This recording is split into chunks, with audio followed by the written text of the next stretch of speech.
Why war won't work with Gen Z? Whether war is gonna happen or not, I'm not gonna go to war, bro. Okay? I do not exist. Let me enjoy my life, okay? Yeah, let's go.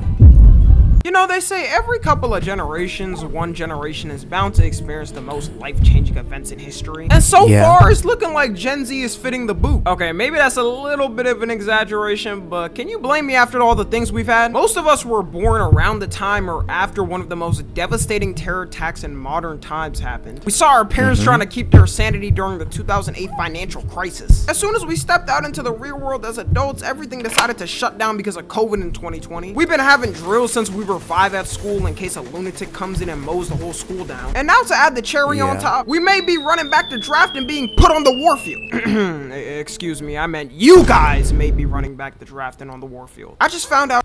Bro, who you talking to, Tommy? Tommy talking to me, bro? Bro, I'm not going to war, bro, okay? I'm not going to war, okay? I do not exist, okay? Wipe my name from the government file list or whatever the heck they call it, okay? Alright, let's go. I'm highly on the spectrum, so unfortunately that means I can't qualify. But good luck, future soldiers. I'll give y'all each a high five and you can have fun on the battlefield. It's crazy how Gen Z is kind of running back what millennials had. Because millennials had a war growing up with a terrible economy and had to worry about if they could even afford a house. But man, at least they had good music coming out. What the do we have for these turmoil times? Lil Mabu? I don't think I really have to explain too much what's going on. If you don't keep up with the news, you've probably seen the memes already about hitting 360 no scopes on the battlefield. But the United States of America officially got involved with the Israel and Iran conflict and decided to drop 3 bombs on what they say is their nuclear sites. But of course, that's just a theory. A game theory. Alright, Bro, you know that tweet from on X, Twitter, whatever? I do not care. Bro, you know that tweet? It says we're coming for you. You coming for me? Like bro, what we do, bro? What we do, bro? Alright, by the way, if I'm whispering, bro, that means my family members are sleeping, okay? I'm very sorry, okay? Alright, I feel like I need to take these matters more serious. Now, I'm not gonna say too much of my personal opinion on it and break this down like it's a 5-hour political podcast. I usually say and talk about things more on stream, so definitely go follow me on there in the second channel. But it's not surprising that everyone is scared online and doesn't know what's gonna happen. You know, in the past, you usually didn't have a president tweeting that they bombed a country, then posting a low PNG photo of the American flag right after. This is definitely the worst time to be the ripe age of 18 to 25 because we going first if the draft happens. Unfortunately, high school class of 2025, you only got a couple of seconds of freedom before you were cooked. I've been thinking to myself for a while, in a hypothetical unlikely scenario of them actually doing a draft, the government doesn't realize that it would not work with Gen Z. Gen Z has got to be the worst generation. Bro, he's very true, bro. I don't think Gen Zs could go to war, bro. If I was to go to war, bro, don't play with me, bro. I got my sword, okay? But one bullet and I'm dead, bro. What I'm talking about? For them to try and get on the war train with them. And this isn't even mentioning about all the femboys and furries we got. Not even talking about how half of us are either morbidly obese or twigs. One of the main reasons I think war wouldn't work with Gen Z is because the propaganda age of America is officially dead. And not just America, any country that has some form of free press is absolutely cooked. The reason why people back then were so patriotic and would do anything to be in the army in war times, you had kids who were in high school lying about their age so they could serve in the army, was because so many people trusted what the politicians said and how the media said things. Politicians were treated as saintly figures that would never do bad for the American people because why would they? They sit on podiums and do cool speeches about us fighting for our democracy and freedom. And now we look back at certain conflicts America got in and realized that there was no point in us being there. Like almost nobody nowadays thinks the Vietnam War was something America needed to get involved in. And it's crazy how the #1 superpower for military in all things lost to that were setting up Looney Tune ad traps in the ground. Wait, what?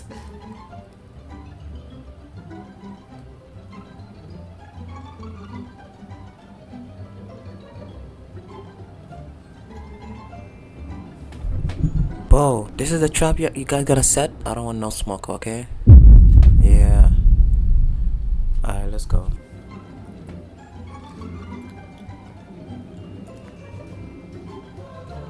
Also, the Iraq War is universally seen as a dumb war that shouldn't have happened by people now. Like, even Trump and Obama agree on that. That's probably the only thing they agree on. The reasons why these work, though, is because it was so much easier to push propaganda in the past. Like, in the Vietnam War, they were playing TV ads saying this was all about freedom and nothing else. Taking ads out the newspaper saying the only way to be a man is by getting drafted to war. And at the time before social media, everyone basically believed it because that's all that was shown. There wasn't anyone with major platforms that would go against it because they would get censored. And everyone watched media through a few news channels which would all say the same thing. During the Iraq War, though, that's when you first started seeing people actually start speaking up about things, saying, hey, maybe going into a country and murdering innocent civilians and committing war crimes isn't a good thing. Just maybe. But social media was still in its baby phases at the time it was going on, so there was still a lot of enthusiasm for it. But now with Gen Z, we grew up in the most free era of social media.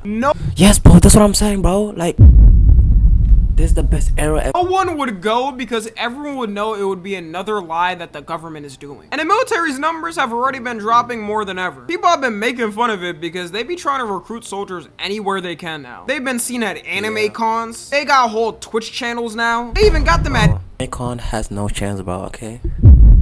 You trying to draft people from AnimeCon, bro? You have no chance at winning. NBA games now. I'm not gonna lie, if I'm watching my glorious king LeBron putting up 40 points and a military sergeant comes up to me like, hey son, this game sure is great, right? Have you ever thought of the game of fighting for your country? Like, get the f out my face, bro. I'm watching. This is how they be talking, though. Oh, very, you're great. You have a good skill. How about use that skill to fight for America? Bro, don't talk to me like that, okay? Don't talk to me like that. LeBron. Even if there was a chance it was true and we were rightfully defending ourselves from evil, the US government has lost so much trust in the public, no one would believe them. I don't know a single man I've asked in Gen Z that said they would actually go if they got drafted. Most would rather just take the prison time or fine than go. And looking at it in the long run, bro, it's not he's even very that true. bad. It's 5 years in prison max if you don't go. So it's either you get 5 years max in prison for not going and stay alive, or go and potentially get obliterated on the battlefield by a missile straight to the head. Give me 5 years of prison, bro. I do not care, bro. I'd rather go to prison than go to war. Don't call me lazy. Hey man, I don't know about y'all, but I'm throwing a party in that prison for every day we not in the war field. I got a friend that served in the military for a couple of years, and even he said nowadays he'd rather take the prison time. Also, the younger generation has realized we don't want to fight a war because of a politician's beef. Like, why don't y'all fight it yourselves? Why I gotta grab the Might if I military have to. equipment while you sit on a plane watching from above drinking champagne? They should host a boxing match every year for world leaders, and whoever wins, their country gets the most benefits for that year. Looking at our leader for now, though, yeah, we might be losing. Yeah, for the bro, next they don't couple have no years if that chance. happens. Also, growing up in this age, we've gotten exposed to how badly these war injuries leave people. This right here might be the sole reason Gen Z would never join in. There's always a chance you could end up with one of those. People in war lose body parts I didn't even know was possible to lose. The day I'm at war and they try to obliterate my meat, the whole place is getting torn down. They should have tried to stop those images from coming out, because who the hell would want to potentially get involved in a war after seeing pictures like that? And it's crazy because it could happen at any moment to you on the war field. One day you're chilling in the breezy weather of Iraq in 115-degree weather. You're vibing, then you look to the right and see a man with 20 cc's of C4 strapped to his chest running to you at Usain Bolt speed. And now you end up looking like Two-Face back at home. I'm not sitting here and saying all of America's wars were unjustified though. Like, I always appreciate the veterans out there who fought, because most of the time, even if the war ended up being unjustified, a lot joined to fight for justified reasons and what they were told, and then felt bad when they realized it was a lie. And also for World War II, America was justified in a lot. Like, let's be real, mainly making sure Adolf didn't end up owning the world. But like I said, no matter how justified a conflict may be, the trust is gone from the public. It'll take a real hard campaign to have the youth agree the government is totally not lying in what they're saying. And the president we have now is totally not a liar, right? One thing I can promise you this: I will always tell you the truth. You don't even believe. Bro, I cannot stand Donald Trump. Bro, why you always lying, bro? He He went for presidency 2 times. Leave that himself. Do you see his face? He was probably holding back a laugh so hard in his mind. That's the thing that's most important in a war. Having a person that the younger generation wholeheartedly trusts. It's a reason why a lot of Yeah, bro. dictatorships completely ban social media. Because they can fully propaganda the younger generation to look up to the leader and they're all gonna believe in them. Even having someone that they trust is hard, but having someone that the younger generation doesn't trust, yeah, it's gonna be damn near impossible for the government to try to Yes, get he's us on the speaking war facts. train with that. No matter your view on Trump, it doesn't take a rocket scientist to know that most of Gen Z does not have a good view on him. You take a room of 10 of us, and I would say at least 8 people are gonna say they don't like him. And look, like I've said in the past, I'm not gonna lie, there's no ounce of me trusting Donald Trump. There's no ounce in my body of trusting Donald Trump. so I'm not even one of those that's a Trump hater 24/7 and spends all day writing hate articles on him. But if you truly think the younger generation would fully be behind him declaring a war on another country, you're delusional. Bro, we just had a protest around the whole country against what he's doing. And because he's commander-in-chief and can set whatever war policies he wants, I would not trust what the this would implement. Like, what if he implements a policy where if your meat is smallest, you gotta be the first to go because you probably can't repopulate the population after it drops from all the casualties? All of us would be like, I don't know if I can trust the man leading the war that says this on stage. Because they asked me what I'd do, and I said, I'm gonna bomb the out of them. Imagine he forgot there was a couple of soldiers on the warfield and threw one right in the middle of the fight. Also, another reason why the Yeah. younger generation wouldn't be motivated to join in is because we really got nothing to look forward to and have. Like, I'm not even motivated to go to war. Like, why would I go to war for? I mean, I'm motivated to go to the gym, but I'm not motivated to go to the war, okay?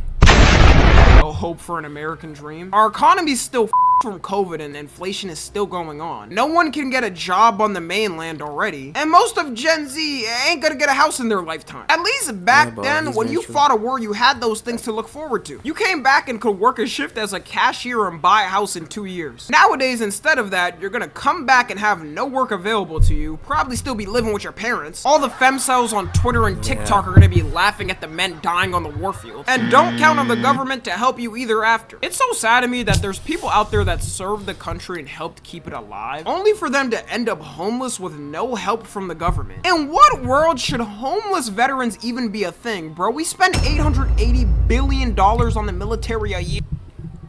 Billions, bro. Everyone who served in war should be eating good and kicking back for the rest of their lives. They did something that none of us wanted to do in the politicians and then got the end of the stick. If I was them, I would take back all of my service and stay my ass on the mainland. The government has tried to right those wrongs and make better benefits for people, but you still end up with people who got left behind and have nothing after. The only reason why I would even join, to be honest, is the benefits. I just have to sit there and pray that a war doesn't actually happen. Because for real, I don't really want the free insurance and vacation. The warfield is a different conversation. I'm gonna have to take my prison time for that game. Anyways, that's gonna be it. For anyone in Gen Z that's actually worried about a draft in war, I'm gonna let you know right now, there's about a 95% chance no draft happens. Like, first off, half of our paycheck if you live in the United States goes to the military. We spend $880 billion a year on the military, and Iran spends a whopping $10 billion. Their whole military operation would get wiped in like 2 nanoseconds if they actually tried to attack the civilians. They would learn the true reason why we don't have free healthcare. The last thing they'd ever want to do is let all politicians put their political beliefs aside and let Congress come together and let Trump do whatever the he'd want to do in a war. It wouldn't matter if their allies got involved, which I don't think they would even do. They would have so much more to lose with Iran, like it wouldn't be worth it. Also, they wouldn't do it because I'm here. They know I don't play when I say leave us alone. Anyways, follow me on Twitter, Instagram, and TikTok. As always, I love you guys consensually. And until next time, I'm out. Shout out to Tommy NFG. Shout out to Tommy NFG. You will not see me go to war, okay? You will not see me go to war.